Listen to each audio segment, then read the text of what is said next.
Right now I'm mapping out what I think might be the longest part of the trail. Branches all over the place. No telling what kind of craziness gone on here with this property being, unattended since all the way back then. And the other guy that I know that owns the other property in here, he's never stepped foot on it. A little paradise for people to play. There's not too many of them around there anymore. I'm going to try not to screw that up. These guys are going to have to be respectful to me too. Shit goes both ways.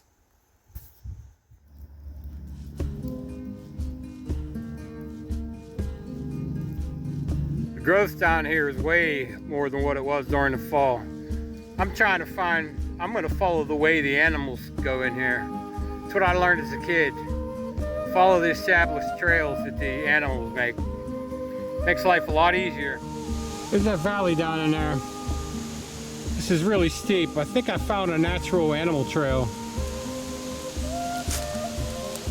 Right down in here. I think I may go down in a zigzag pattern.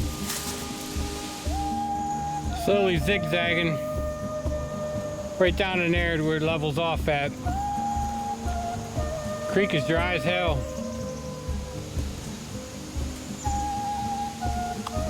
Or spring. So I made it down to the first little step off junction I was at the fall.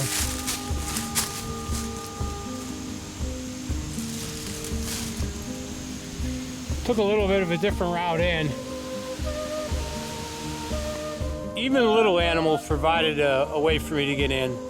They have little trails that go in between the bigger ones where they're kind of going along certain ledges and stuff. Definitely interesting to pay attention to nature. Last time I was down in here, this was flowing pretty good. It will be again later in the springtime.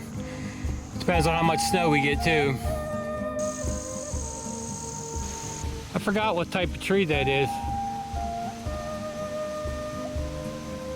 Boy. That thing pretty.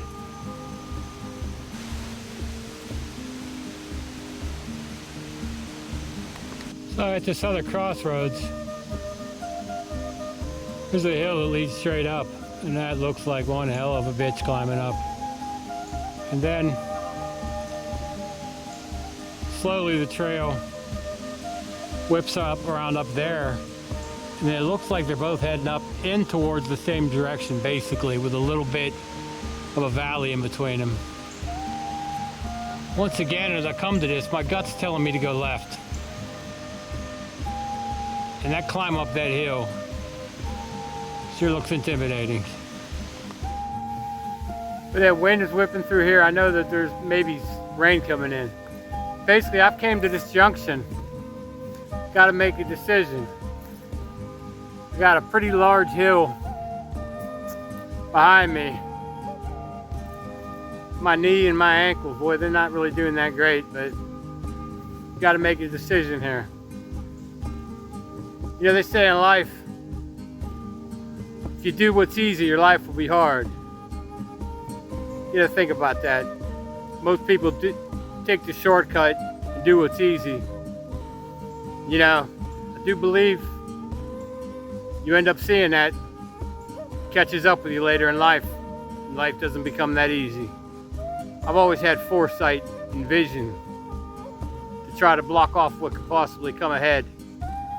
My knee's hurting, but I think I'm going to take that high road instead of taking the easy one. I'm just going to take it one bite at a time, slowly.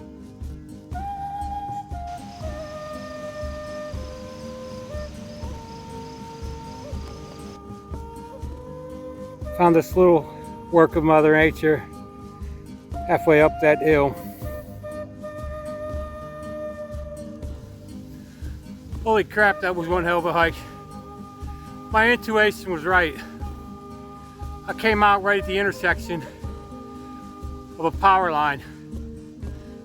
That was what I was actually wanting to get to. An alternative route in here. Take some footage of that.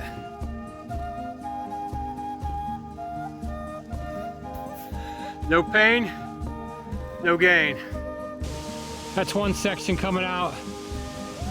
That's where I just hiked up what I'll call Mount MF, like the one we had in Camp Pendleton. Don't want to swear, Mount MF for those who know. And that's right what I saw when I was getting to the top of the hill. I saw that telephone pole, and I knew I was going in the right direction. Now, man, and I tell you, what a day. You are starting to see fall in here. That's what I always miss about being away from Pennsylvania. When these beautiful trees turn colors. Slice of paradise here. Little slice of paradise. My two mates from Charleston, they're no longer with me. Tony from pancreatic cancer, and Jason fought ALS in one hell of a fight he put up. Tony gave me this hat. Jason gave me so many memories. One of the CDs he gave me that I still have and I cherish, I played the heck out of it, so he gave it to me, was Counting Crows, August and Everything After. And that's where we're at, the end of August, and then everything after this.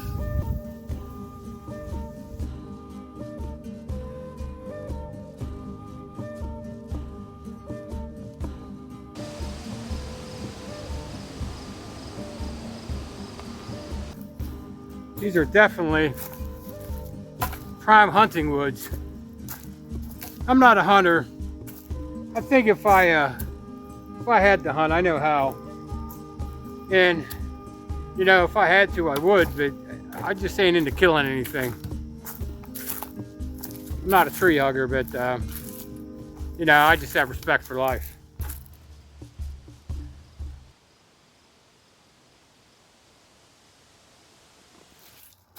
One of the things I've been studying lately, the French and Indian War, and George Washington's interaction with the Indians around here. A lot of people forget about that, but you know, we weren't even a nation yet, and the French and the British were fighting for this area. George, at about 22 or 23 years old, handed a French recon their ass with one of the Indian leaders. I'm not sure what they called him, Little King, maybe. I'll look his name up again. My daughter got me a book on George Washington. I was always fascinated with him. But you know, one of the things I never really delved into was, you know, what he had done, you know, in this country prior to that. I never even thought to give it to inquire about it. It's interesting how he got his start. If you can think about how savage it would have been with the weapons they had at the time, and some of the tussles they got into in these woods here. You know, this isn't one of those areas where you're going to be doing some long shots. It's going to be up close and personal.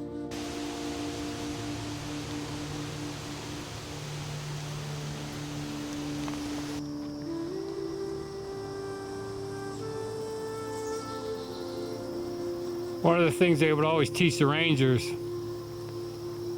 is pay attention to the animals. They know more about what's going on than you do, and their senses are hyper alert.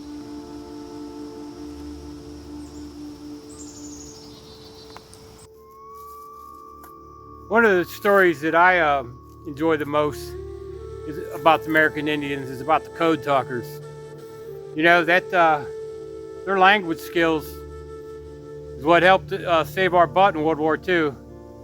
When I was with 3rd Battalion, 2nd Marines, our radio operator was an American Indian. Tried to track him down, but like so many other folks, some people don't use social media. He was an interesting guy. I used to run the comm wire in between the mortars for him, and try to be part of the team and stuff like that. Sometimes when you're a corpsman, you can either get engaged, or you can have it pretty good and decide to just relax and take advantage of your position. But I always wanted to be a team player, so I got involved. And you know, if I knew their skills, you never know. There've been corpsmen who have been in some serious combat, and you know, I know of one individual I'm thinking about right now who ended up going into a battle against someone with an e-tool. You know, when it comes down to fist to cuff, shovel can do a lot of damage.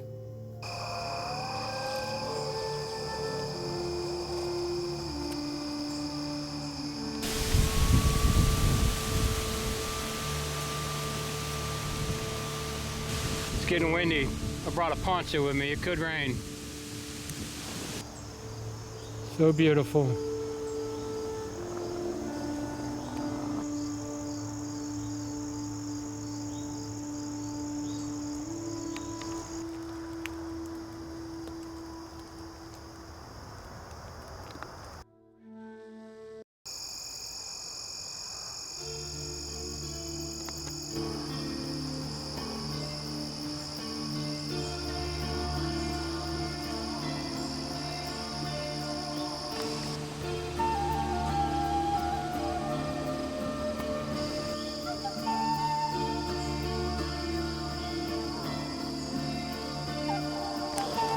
So I'm pretty close to my property.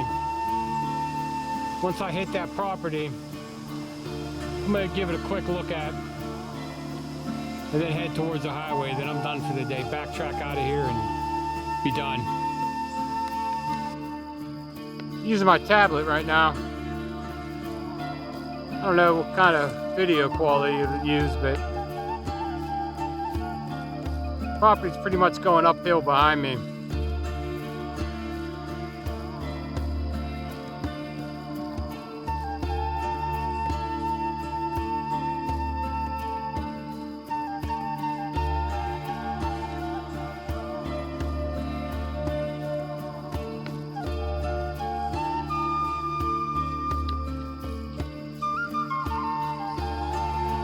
This is a little neat feature on the property.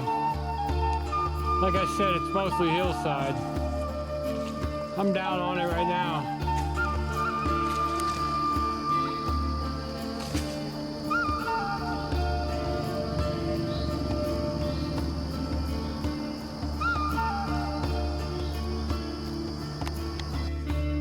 This place, it sure looks a lot different during the summer. You know, these creeks are really dried up. In this lower part of the property where I had thought about setting something up. Of course, I knew that would be a bad idea. All overgrown. That's it. A lot of hillside. Yeah, this would be a good area for archery or some other stuff. Maybe I'll make it to the top of there, but I'm heading towards the highway right now.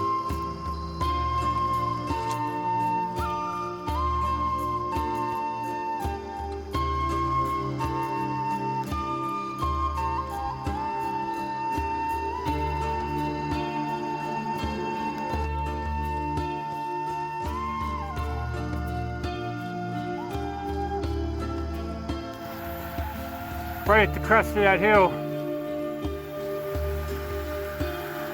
there is some rain coming in. You can see the guardrail there for the highway.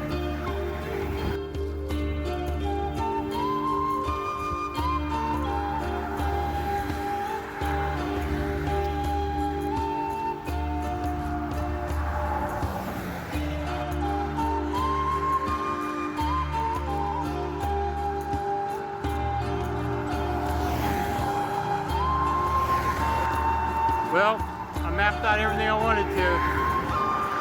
There's that damn highway.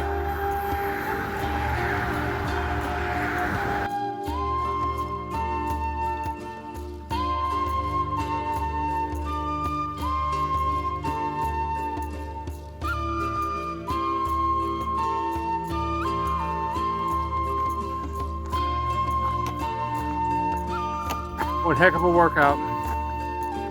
I am feeling it everywhere. I got most things mapped out that I wanted to. Now to move on to phase 2. I got out of there just in time. Man, look at that rain coming down.